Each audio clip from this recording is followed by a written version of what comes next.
இது ஒரு அலட்சியப்படுத்த முடியாத அரண், இது தாண்ட முடியாத அகழி. திராவிட முன்னேற்ற கழகம் தவிர்த்து மூன்றாவது ஒரு சக்தி தமிழ்நாட்டில் முகிழ்க்காத முளைக்காத. காவல்துறைக்கு எங்களுடைய பணிவான வேண்டுகோள், எங்க கூட்டத்தில் இருக்கக்கூடிய பெண்மணிகள் உட்கார்ந்து இருக்கக்கூடிய ஏரியால கண்ணாடி பாட்டில வச்சு அடிச்சுக்கிட்டு இருக்காங்க.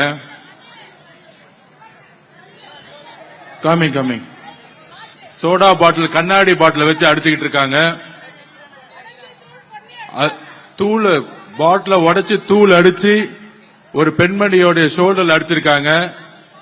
திமுகவுடைய இந்த சதி திட்டத்திற்கு நாங்கள் குரல்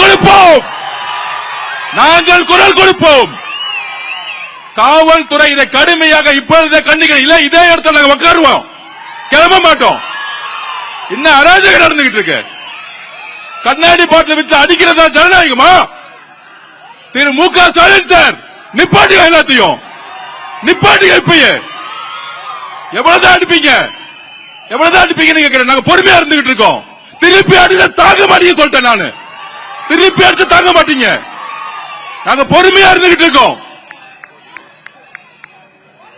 திமுக திருப்பி கேட்டுக்கிறேன், காவல்துறை எங்களுடைய பெண்கள் மீது கை வைத்தால் நாங்க சும்மா இருக்க மாட்டோம்.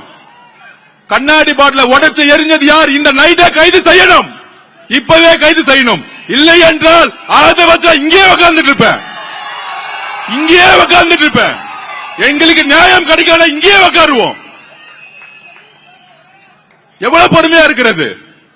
கரூர்ல ஆரம்பிச்சீங்க, எங்க போனாலும் மிரட்டல்கள்.